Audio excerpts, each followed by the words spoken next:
Magandang umaga po mga kababayan. Grabe na naman itong mala Q&A na mga tanong ng mga angkor na ito kay Senador Marcoleta na gusto nilang i-corner at gusto nilang siluin o kumagat sa patibong. Pero mga kababayan, ang isang Marcoleta na napakahenyo na mala Defensor Santiago, hindi nila masilo, mga kababayan. 'Di ba minsan yung mga angkor para kagatin medyo may pagka-sarkasim. Ngayon po mga kababayan, paano ba pinaikot-ikot ni Caro Dante Marcoleta itong mga angkor ng DCBB na tila ginawa niyang estudyante na malari sa Hontiveros, hindi nakasagot, pautal-utal. Mga kababayan, eto po, makikita nyo po ang isang kalidad ng abogadong ito. Talagang magaling. Panoorin po natin. Magandang umaga sa inyo, Joel at saka Weng. Kamusta tuhod nyo? Ang tagal yun nakatayo kagabi, Senator. 4 oras. Matindi, matikas pa rin. Ano? Pero tama bang isipin na wala na, patay na ang impeachment complaint? Kasi yun ang sinasabi ni Senator Risa Hontiveros kanina sa aming panayam. O meron pang mga naniniwala na kapag ni-reverse ng Supreme Court ang kanilang sarili, kaya pang hugutin po yan doon sa archive. Ano ba ang tamang impresyon doon, Senador? Tama naman yan. Kung magkaroon ng milagro na hindi inaasahan, merong 8 maestrado ng ating Korte Suprema na binaligtad ang sarili, di pwedeng mabuhay yun, Joel. Pwede pang hugutin sa archive. Kasi sinasabi ni Senador Risa, napakahirap daw po hugutin yung mga naka-archive daw. Kailangan daw na majority vote, Kailangan Senator. parang majority vote, Senador Dante. Alam mo naman yan lahat, pinahihirap niya paano namang maghihirap yun pag sinabi ng Korte Suprema, we are reconsidering the decision. Di bubuhayin uli. Napakasimple naman nun Pero sa tingin niyo, boboto yung mga senador na bumoto kahapon na i-archive, na hugutin sa pagkaka-archive yung impeachment complaint? Hindi na sila magbabago o magbabago sila ng position eventually? Ang ibig mo sabihin, pagka nag-reverse ang Supreme Court, Yes, bubutuhin pa namin yun. Yes. Hindi na bubutuhin yun sapagkat ni-reverse nga ng Supreme Court ang sarili kung talagang mangyayari yun. Mm-hmm. Di ibig sabihin, itutuloy ang impeachment. Automatic dapat yon. Magiging automatic yon, bagamat mayroon pang isang issue na pinag-uusapan dyan. Ano po? Sapagkat kinwalify ko bago ko ipagpatuloy ang aking pagsasalita, na yung impeachment proceedings na ginawa noong 19th Congress, Senate, hindi naman nakatawid do sa 20th Senate na ngayon ay kinabibilangan ko. Kaya kailangan tingnan pa rin yun. Kaya bago ako magtapos, pinilit kong ipaunawa yun na mayroong isang issue pa doon na hindi na-settle. Sapagkat yung impeachment proceedings na pinasimulan noong 19th Congress, kasamang namatay nung mag-expire ang 19th Congress noong June 30, 2025. Isa yun na dapat na isaalang-alang. Continuing body naman daw po ang Senate. Ayun na sinasabi nila sapagkat ang ginagamit nilang kaso ay yung kaso ng Arnold versus Nazareno na 1950 case. Kinakailangan may paliwanag niyo sa ating mamamayan. Yung 1950 case na yon na sinabing continuing body ang Senate, ang prevailing constitution natin doon, 1935 constitution. Ang ibig sabihin niyan, 24 na senador, yung ikatlong bahagi niyan o 8 ay binoboto natin every 2 years. Ibig sabihin, ang palaging natitira doon, 16 majority. Yes, oo. Kaya pwede nilang ipagpatuloy ang gawain nila dahil merong majority kahit anong panahon. Ngayon ay kalahati. 12. Eh, kalahati Walang ngayon ang quorum. ini-elect natin every 3 years. Ibig sabihin, 50%. Mm-mm. Walang quorum. Kasi ang quorum mga kapuso, 50+1. Kaya nga, ayaw kasi nilang ipaliwanag yun. Hindi ko malaman kung napakasimple lang naman nun, hindi nila kayang intindihin. So, Senator, Pinipilit nilang continuing. kung halimbawa, Noon, pero ngayon hindi. okay. So kung halimbawa, magsabi nyo magkaroon ng milagro, bumaliktad ang Korte Suprema, magiging prejudicial question pa pala ito kung pwedeng tumawid o hindi. Yes, ma'am. Yan mga kababayan, nakita nyo po. Gusto nilang ipitin si Senador Marcoleta. Pero mga kababayan, sino ba ang driver? Siyempre, si Senador Marcoleta. Hindi nila mapaikot-ikot Ang ginawa ni Senador Marcoleta, sila ang napapaikot. Nakita nyo po mga kababayan, sino po ang nagmamaneuver? 'Di ba dapat pag nag-i-interview tayo yung masunod. Pero mga kababayan, si Senador Marcoleta ang nagpasunod sa kanyang pahinante. Mga kababayan, ang lupit ni Senador Marcoleta. Hindi nila magapi-gapi, mga kababayan. Ito na po. Ituloy natin ang balitaktakan. Ito po. Nagiging issue pa yan. So mahaba pa pala ito. Mhm. Ayoko na lang kasing banggitin yun kasi mako-complicate na naman. Yun lang kasing argumento ko. Mapapansin ninyo, wala man lang isa sa kanila na tumayo Mm-mm. na kontrahin yung mga sinabi ko. Wala pong kumontra Sinabi ko puro mali ang ginawa ng House of Representatives. Mhm. Inisa-isa ko lahat ang pagkakamali. Wala man lang tumayo na sabihin, mali ka naman dyan. Ganitong ginawa nga. Wala Okay. Kaya nga ang paghalimbawa ko na lang, Joel, Weng, Mm-mm. para madaling maunawaan ng mga kababayan natin, ang niluto niyong kanin, hilaw Mhm. Mhm. O Okay. ipipilit mong kainin naman sa sila. Diyos ko naman, hilaw na. Paano mo naman kakainin yan? Isasanga. Gawin na lang nating maganda ka. O iluto niyong mabuti. Tapos Apo. magkikita-kita rin naman tayo. Oo. Tsaka natin pag-usapan. Ito lang, Ba't Senador. pinipilit? Senador, ito lang. Buti napapayag po kayo na palitan yung wording from dismiss to archive. Ba't kayo napapayag, Senador? Hindi kasi naging masyado silang technical. Hindi nga naman makita yung motion to dismiss. Alam niyo, maski naman sa karaniwang pangyayari, sa amin naman nakadirekta talaga yung order ng Supreme Court. Sabi niya, this is immediately executory. Sino bang ahensya ng gobyerno ang pinatutungkulan nun ng desisyon na yun? Kami na lang. Di ba mga kababayan?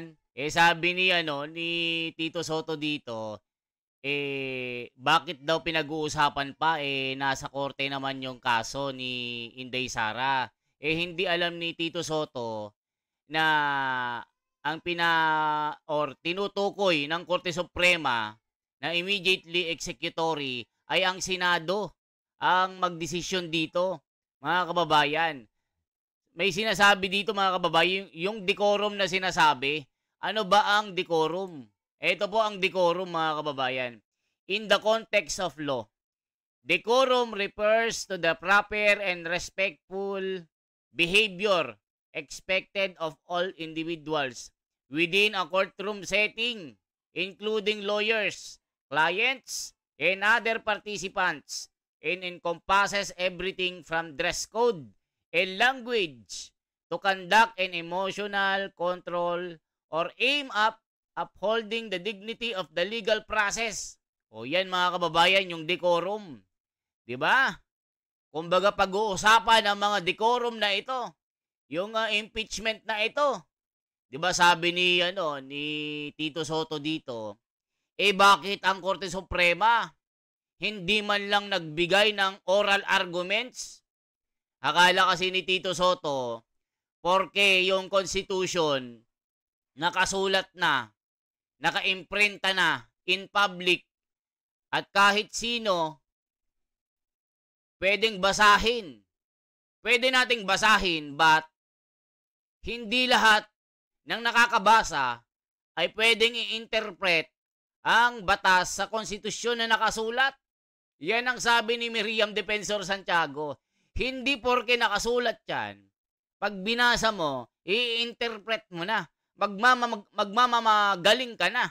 Nagbida-bida ka na. Hindi ganun yon.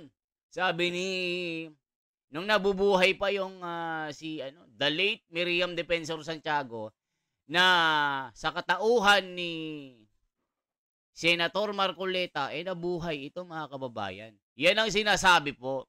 So, hindi porke nakasulat ang batas, hindi porke naka-imprenta na, nakalagay na sa libro ng kasulatan, hindi lahat ng tao, gaya ni Tito Soto, pwede nang magmagaling at bida-bida na pwede mong i-interpret letra by letra ang batas sa ito.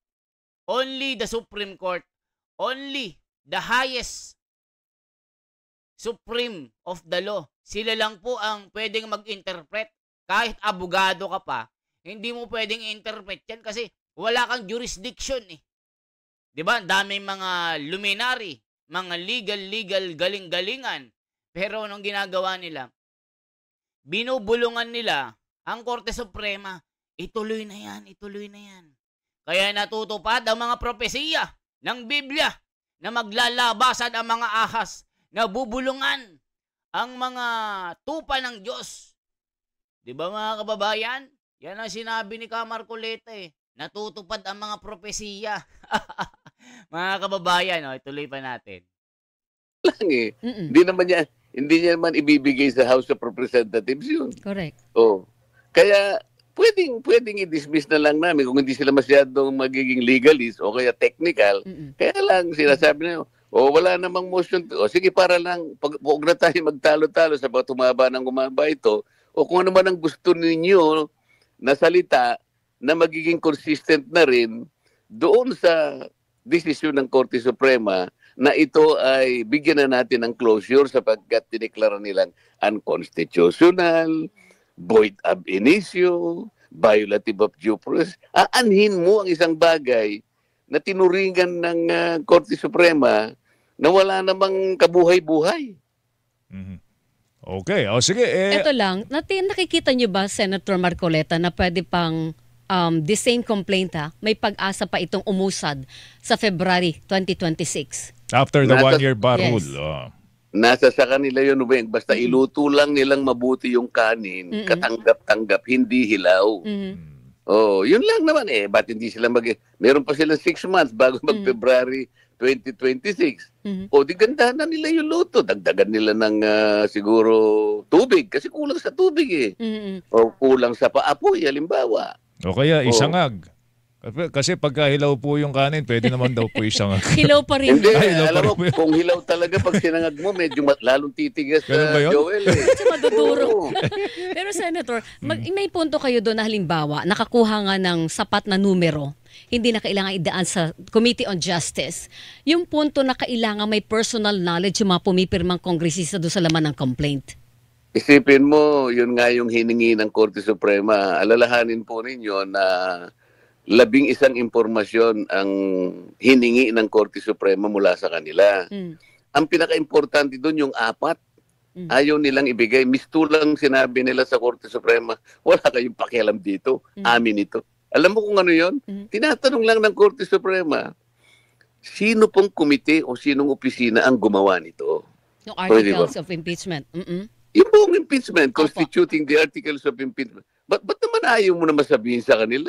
Masama ba yung ang gumawa po nito ay yung pong mga waiters po sa South Lounge?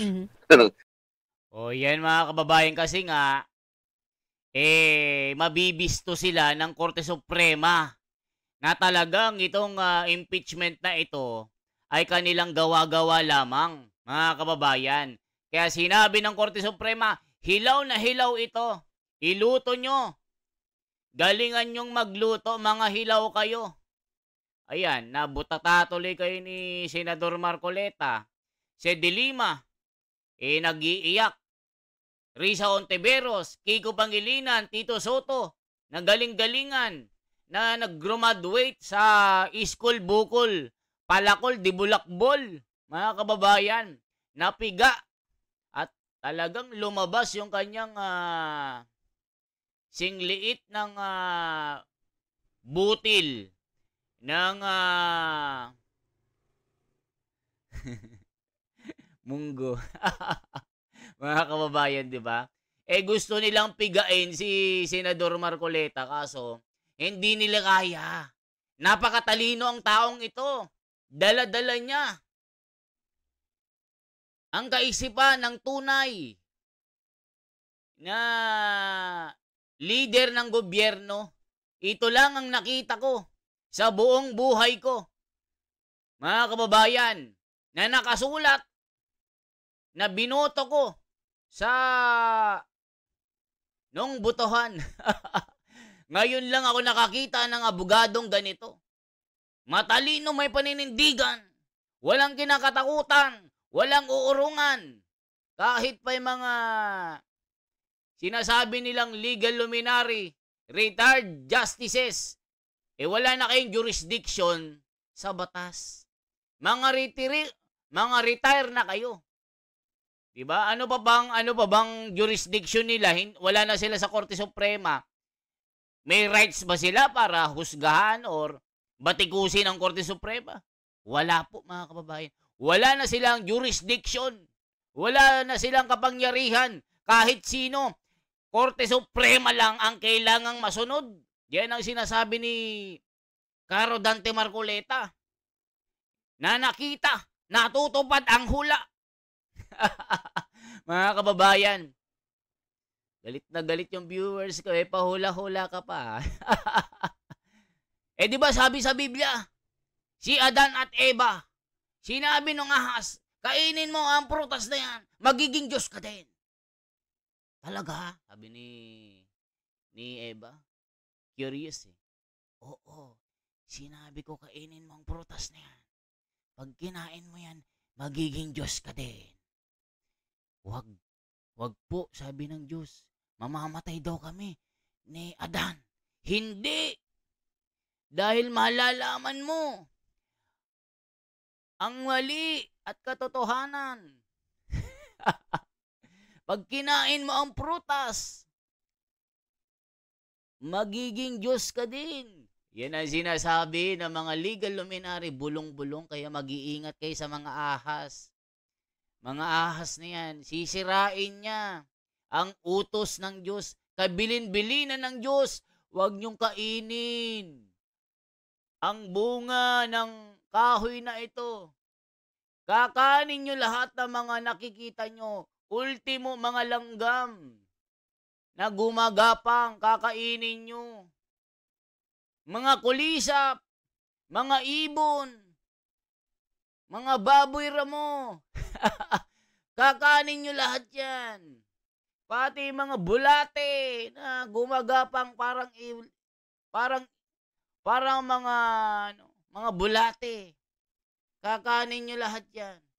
Huwag nyo lang kakainin ang pinagbabawal sa harding ito. Ang utos ko, ang dapat sundin. Sabi ni nung ahas, huwag mong sundin yan. Magiging Diyos ka kasi. Pag kinain mo yan, si Eva, na-curious, talaga magiging Diyos ako. Kinain niya, mga kabayan. Bulunan pa, sabi, inom ng tubig sa sapa.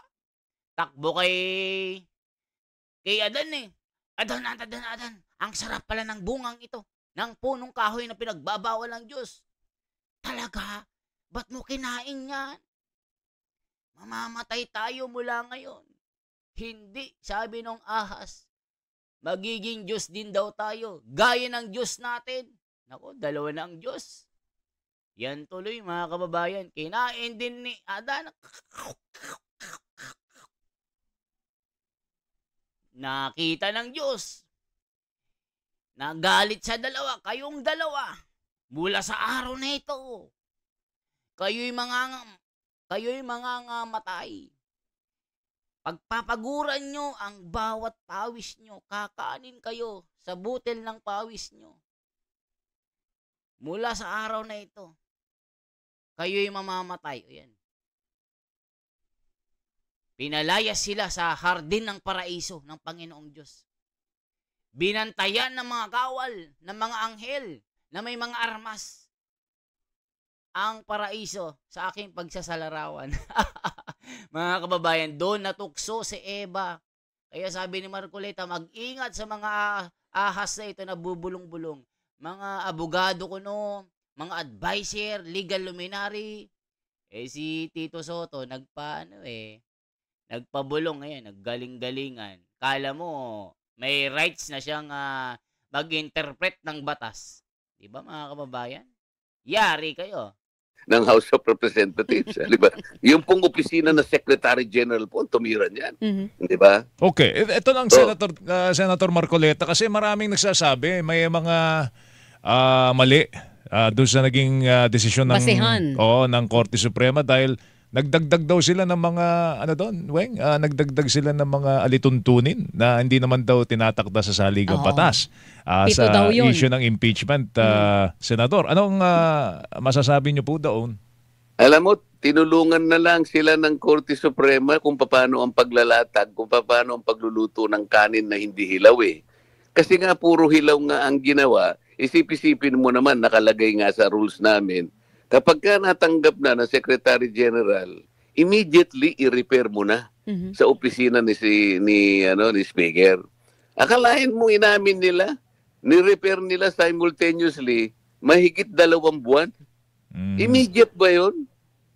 Pagkatapos sabi, i-include mo doon sa order of business within 10 session days. Binilang nila kunwari 10 session days, pero sa katotohanan, 11th session day yun, Joel. At saka hindi talaga nakalagay sa order of business. Meron akong kopya eh. Inaamon ko nga silang lahat. Kung talaga namang matibay-tibay ay mga senador na ngak-ngak ng ngak. Ba't di na tinignan yung order of business kung nandun? Para kontrahin nila ako. Senator Marcoleta, sabi mo wala sa order of business. Eto edi para makita natin kung ito ang pinagsasabi ng Solicitor General.